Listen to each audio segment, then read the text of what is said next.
ओम शांति। 13 जनवरी 1986 की अव्यक्त वाणी में अव्यक्त बाप दादा ने बताया है, ब्राह्मण जीवन सदा बेहद की खुशियों का जीवन। ब्राह्मण जीवन सदा बेहद की खुशियों का जीवन।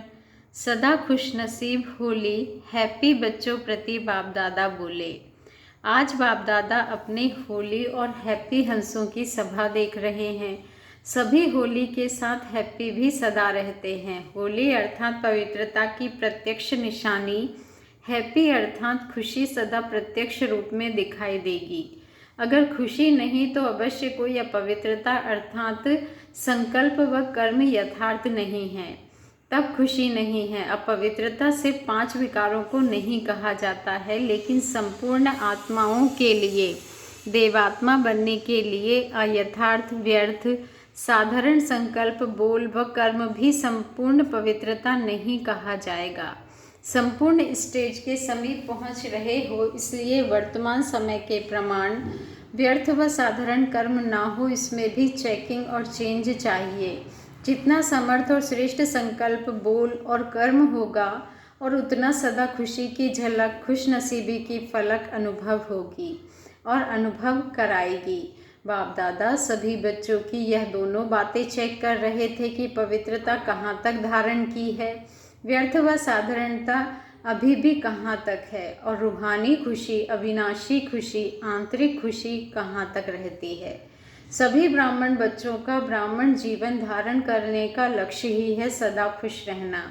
खुशी के जीवन व्यतीत करने के लिए ही ब्राह्मण बने हो, न कि पुरुषार्थ की मेहनत व किसी न किसी उलझन में रहने के लिए ब्राह्मण बने हो। रूहानी आंतरिक खुशी व अतीन्द्रिय सुख जो सारे कल्प में नहीं प्राप्त हो सकता, वह प्राप्त करने के लिए ब्राह्मण बने हो। लेकिन चेक करो कि खुशी किसी साधन के आधार पर, किसी हद की प्राप्ति के आधार पर व थोड़े समय की सफलता के आधार पर, मान्यता व नामाचार के आधार पर, मन के हद की इच्छाओं के आधार पर, वह यही अच्छा लगता है, चाहे व्यक्ति, चाहे स्थान व वैभव। ऐसे मन की पसंदी के प्रमाण खुशी की प्राप्ति का आधार तो नहीं है। इन आधारों से खुशी की प्राप्ति यह कोई वास्तविक खुशी नहीं है, अविनाशी खुशी नहीं है। आधार हिला तो खुशी भी हिल जाती। ऐसी खुशी प्राप्त करने के लिए ब्राह्मण नहीं बने हो। अल्पकाल की प्राप्ति द्वारा खुशी, यह तो दुनिया वालों के पास भी है। उन्हों का भी स्लोगन है, खाओ पियो मौज करो। लेकिन वह अल्पकाल का आधार समाप्त हुआ तो खुशी भी समाप्त हो जाती। ऐसे ही ब्राह्मण जीवन में भी इन आधारों से खुशी की प्राप्ति हुई, तो बाकी अंतर क्या हुआ। खुशियों के सागर के बच्चे बने हो तो हर संकल्प में, हर सेकंड खुशी की लहरों में लहराने वाले हो, सदा खुशियों के भंडार हो। इसको कहा जाता है होली और हैप्पी हंस। बाप दादा देख रहे थे कि जो लक्ष्य है बिना कोई हद के आधार के सदा आंतरिक खुशी में रहने का, उस लक्ष्य से बदल और हद की प्राप्तियों की छोटी छोटी गलियों में फंस जाने के कारण कई बच्चे लक्ष्य अर्थात मंजिल से दूर हो जाते हैं। हाईवे को छोड़कर गलियों में फंस जाते हैं। अपना लक्ष्य खुशी को छोड़ हद की प्राप्तियों के पीछे लग जाते हैं। आज नाम हुआ व काम हुआ, इच्छा पूर्ण हुई तो खुशी है। मन पसंद, संकल्प पसंद प्राप्ति हुई तो बहुत खुशी है। थोड़ी भी कमी हुई तो लक्ष्य वहाँ ही रह जाता, लक्ष्य हद के बन जाते, इसलिए बेहद की अविनाशी खुशी से किनारा हो जाता है। तो बाप दादा बच्चों से पूछते हैं कि क्या ब्राह्मण इसलिए बने हो, इसलिए यह रूहानी जीवन अपनाई है। यह तो साधारण जीवन है, इसको श्रेष्ठ जीवन नहीं कहा जाता। कोई भी कर्म करो, चाहे कितनी भी बड़ी सेवा का काम हो, लेकिन जो सेवा आंतरिक खुशी, रूहानी मौज, बेहद की प्राप्ति से नीचे ले आती है अर्थात हद में ले आती है, आज मौज कल मूंझ, आज खुशी कल व्यर्थ, उलझन में डालती है, खुशी से वंचित कर देती है, ऐसी सेवा को छोड़ दो, लेकिन खुशी को नहीं छोड़ो। सच्ची सेवा सदा बेहद की स्थिति का, बेहद की खुशी का अनुभव कराती है। अगर ऐसी अनुभूति नहीं है तो वह मिक्स सेवा है। सच्ची सेवा नहीं है। यह लक्ष्य सदैव रखो कि सेवा द्वारा स्व उन्नति, स्व प्राप्ति, संतुष्टता और महानता की अनुभूति हुई। जहाँ संतुष्टता की महानता होगी वहाँ अविनाशी प्राप्ति की अनुभूति होगी। सेवा अर्थात फूलों के बगीचे को हरा भरा करना। सेवा अर्थात फूलों के बगीचे का अनुभव करना, ना कि कांटों के जंगल में फंसना। उलझन, अप्राप्ति, मन की मूंज और मौज, अभी अभी मूंज, यह है कांटे। इन कांटों से किनारा करना अर्थात बेहद की खुशी का अनुभव करना। कुछ भी हो जाए, हद की प्राप्ति का त्याग भी करना पड़े, कई बातों को छोड़ना भी पड़े। बातों को छोड़ो लेकिन खुशी को नहीं छोड़ो। जिस लिए आए हो उस लक्ष्य से किनारे ना हो जाओ, यह सूक्ष्म चेकिंग करो। खुश तो है लेकिन अल्पकाल की प्राप्ति के आधार से खुश रहना, इसी को ही खुशी तो नहीं समझते। कहाँ साइट सीन को ही मंजिल तो नहीं समझ रहे हो, क्योंकि साइट सीन भी आकर्षण करने वाले होते हैं, लेकिन मंजिल को पाना अर्थात बेहद के राज्य अधिकारी बनना। मंजिल से किनारा करने वाले विश्व के राज्य अधिकारी नहीं बन सकते, रॉयल फैमिली में भी नहीं आ सकते। इसलिए लक्ष्य को, मंजिल को सदा स्मृति में रखो। बाबा कहते हैं, अपने से पूछो, चलते चलते कहाँ कोई हद की गली में तो नहीं पहुँच रहे हैं। अल्पकाल की प्राप्ति की खुशी सदा काल की खुशनसीबी से किनारा तो नहीं करा रही है। थोड़े में खुश होने वाले तो नहीं हो, अपने आप को खुश तो नहीं कर रहे हो।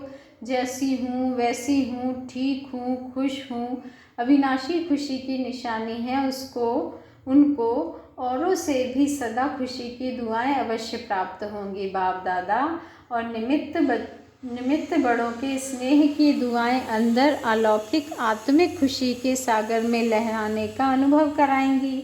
अलबेलेपन में यह नहीं सोचना कि मैं तो ठीक हूँ लेकिन दूसरे मेरे को नहीं जानते।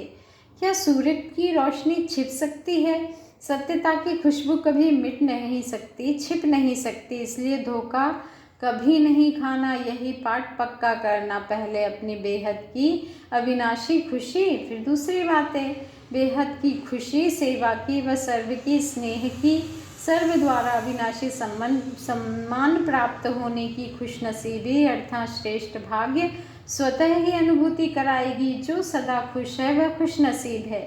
बिना मेहनत, बिना इच्छा अथवा बिना कहने के सर्व प्राप्ति सहज होगी। यह पक्का पाठ किया। बाप दादा देखते हैं, आए किस लिए हैं, जाना कहाँ है और जा कहाँ रहे हैं। हद को छोड़ फिर भी हद में ही जाना, तो बेहद का अनुभव कब करेंगे। बाप दादा को भी बच्चों पर स्नेह होता है, रहम तो नहीं कहेंगे, क्योंकि भिखारी थोड़े ही हो, दाता विधाता के बच्चे हो, दुखियों पर रहम किया जाता है। आप तो सुख स्वरूप सुखदाता के बच्चे हो। यह समझा क्या करना है। बाप दादा इस वर्ष के लिए बार बार भिन्न भिन्न बातों में अटेंशन दिला रहे हैं।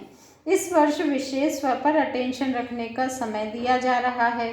दुनिया वाले तो सिर्फ कहते हैं कि खाओ पियो मौज करो, लेकिन बाप दादा कहते हैं खाओ और खिलाओ, मौज में रहो और मौज में लाओ। अच्छा, सदा अविनाशी बेहद की खुशी में रहने वाले, हर कर्म में खुश नसीब अनुभव करने वाले, सदा सर्व की खुशी का खजाना बांटने वाले, सदा खुशी की खुशबू फैलाने वाले, सदा खुशी के उमंग उत्साह की लहरों में लहराने वाले, ऐसे सदा खुशी की झलक और फलक में रहने वाले, श्रेष्ठ लक्ष्य को प्राप्त करने वाले श्रेष्ठ आत्माओं को बाप दादा का सदा होली और हैप्पी रहने की याद प्यार और नमस्ते। और हम रूहानी बच्चों का रूहानी बाप दादा को दिल से याद प्यार, गुड मॉर्निंग और नमस्ते। शुक्रिया बाबा, शुक्रिया पार्टियों से मुलाकात, पहली पार्टी से। प्रवृत्ति में रहते सदा न्यारे और बाप के प्यारे होना, कभी भी प्रवृत्ति से लगाव तो नहीं लग जाता। अगर कहाँ भी किसी से अटैचमेंट है तो वह सदा के लिए अपने जीवन का विघ्न बन जाता है। इसलिए सदा निर्विघ्न बन आगे बढ़ते चलो। कल्प पहले मिसल अंगद बन, अचल अडोल बनो। अंगद की विशेषता क्या दिखाई है? ऐसा निश्चय बुद्धि जो पाँव भी कोई हिला ना सके। माया निश्चय रूपी पाँव को हिलाने के लिए भिन्न भिन्न प्रकार से आती है। लेकिन माया हिल जाए, आपका निश्चय रूपी पाँव ना हिले। बाबा ने कहा माया हिल जाए लेकिन आपका निश्चय रूपी पाँव ना हिले। माया स्वयं सरेंडर होती है, आप तो सरेंडर नहीं होंगे ना। बाप के आगे सरेंडर होना, माया के आगे नहीं। ऐसे निश्चय बुद्धि सदा निश्चिंत रहते हैं। अगर जरा भी कोई चिंता है तो निश्चय की कमी है। कभी किसी बात की थोड़ी सी भी चिंता हो जाती है, उसका कारण क्या होता, जरूर किसी न किसी बात में निश्चय में कमी है। चाहे ड्रामा में निश्चय की कमी हो, चाहे अपने आप में निश्चय की कमी हो, चाहे बाप में निश्चय की कमी हो, तीनों ही प्रकार के निश्चय में जरा भी कमी है तो निश्चिंत नहीं रह सकते। सबसे बड़ी बीमारी है चिंता। चिंता में बीमारी की दवाई डॉक्टर्स के पास भी नहीं है। टेम्परेरी सुलाने की दवाई दे देंगे लेकिन सदा के लिए चिंता नहीं मिटा सकेंगे। चिंता वाले जितना ही प्राप्ति के पीछे दौड़ते हैं उतना प्राप्ति आगे दौड़ लगाती है। इसलिए सदा निश्चय के पांव अचल रहे, सदा एक बल एक भरोसा, यही पांव है। निश्चय कहो भरोसा कहो एक ही बात है। ऐसे निश्चय बुद्धि बच्चों की विजय निश्चित है। दूसरी पार्टी से मुलाकात। सदा बाप पर बलिहार जाने वाले हो, जो भक्ति में वायदा किया था वह निभाने वाले हो ना। क्या वायदा किया? सदा आप पर बलिहार जाएंगे। बलिहार अर्थात सदा समर्पित हो, बलवान बनने वाले। जो बलिहार हो गए या होने वाले हो, बलिहार होना माना मेरा कुछ नहीं, मेरापन समाप्त, मेरा शरीर भी नहीं, तो कभी देह अभिमान में आते हो। मेरा है तब देह भान आता है। इससे भी परे रहने वाले, इसको कहा जाता है बलिहार जाना। तो मेरापन सदा के लिए समाप्त करते चलो। सब कुछ तेरा, यही अनुभव करते चलो। जितना ज़्यादा अनुभवी उतना अथॉरिटी स्वरूप, वह कभी धोखा नहीं खा सकते, दुख की लहर में नहीं आ सकते। तो सदा अनुभव की कहानियाँ सबको सुनाते रहो। अनुभवी आत्मा थोड़े समय में सफलता ज़्यादा प्राप्त करती है। अच्छा, विदाई के समय 14 जनवरी मकर संक्रांति की याद प्यार।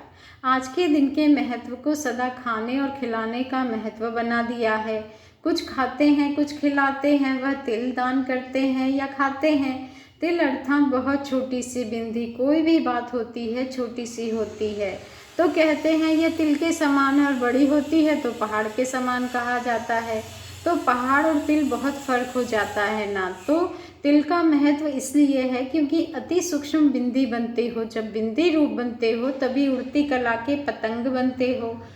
तो तिल का भी महत्व है। और तिल सदा मिठास से संगठन रूप में लाते हैं। ऐसे ही तिल नहीं खाते हैं। मधुरता अर्थात स्नेह से संगठित रूप में लाने की निशानी है। जैसे तिल में मीठा पड़ता है तो अच्छा लगता है, ऐसे ही तिल खाओ तो कड़वा लगेगा, लेकिन मीठा तिल मीठा मिल जाता है तो बहुत अच्छा लगेगा। तो आप आत्माएं भी जब मधुरता के साथ संबंध में आ जाती हो, स्नेह में आ जाती हो तो श्रेष्ठ बन जाती हो।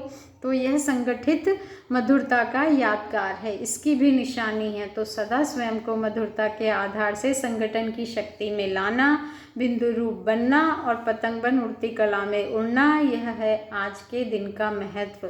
तो मनाना अर्थात बनना, तो आप बने हो और वह सिर्फ थोड़े समय के लिए मनाते हैं। इसमें दान देना अर्थात जो भी कुछ कमज़ोरी हो उसको दान में दे दो। छोटी सी बात समझ कर दे दो, तिल समान समझ कर दे दो। बड़ी बात नहीं समझो, छोड़ना पड़ेगा, देना पड़ेगा, नहीं, तिल के समान छोटी सी बात दान देना।